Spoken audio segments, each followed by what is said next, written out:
V dnešním díle vám dáme tip na rodinný výlet. Vydali jsme se na zříceninu hradu Viktejn.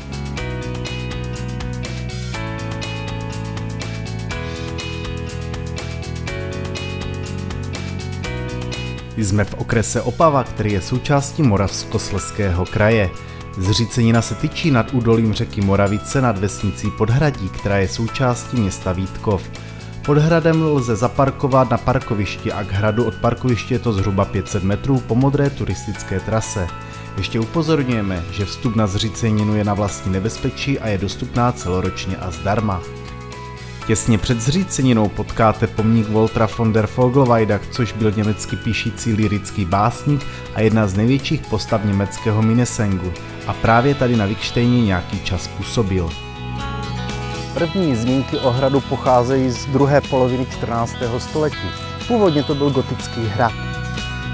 Podle dobových pramenů hrad byl založen již v druhé polovině 13. století Vítkem z Kravař.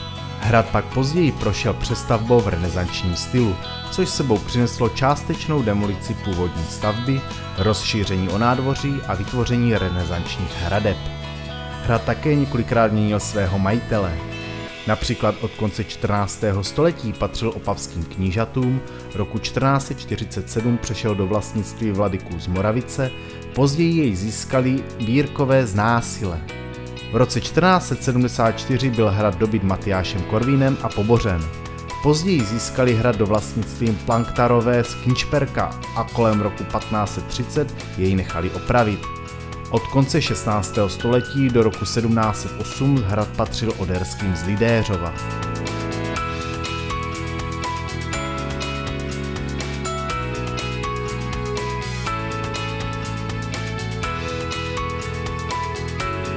Rozhodně doporučujeme výhled z hradní věže, která byla přestavěna na rozhlednu.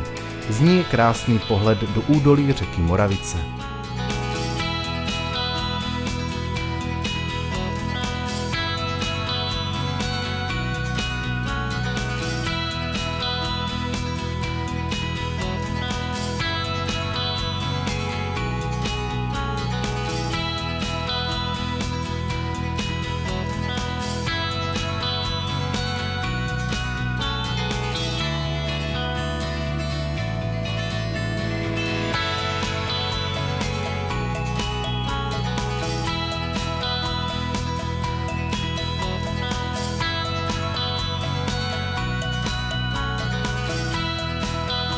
Musím uznat, že je to teda paráda a je tady i v celku příjemně.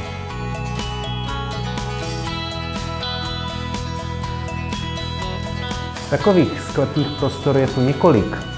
Třeba tu najdeme i poklad.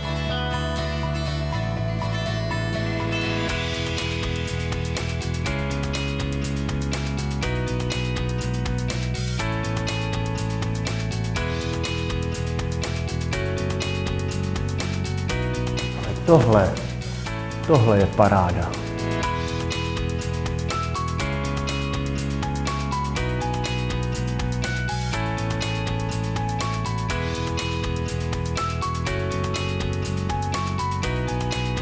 Na pozdějším stavu hradu se zásadně podepsala 30letá válka při pádech Dánů a Švédů. Dokonce v roce 1648 byl hrad vyhozen do povětří císařským vojskem.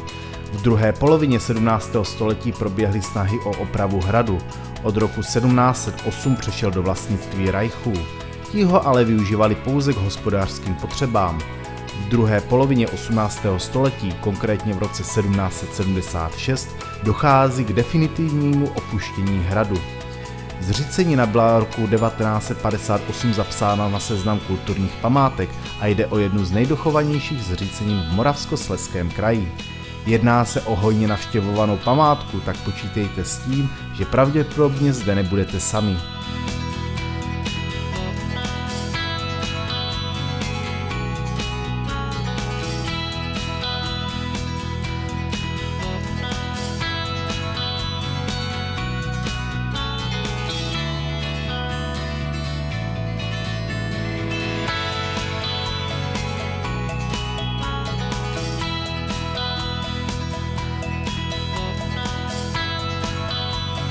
A to je z dnešního výletu vše.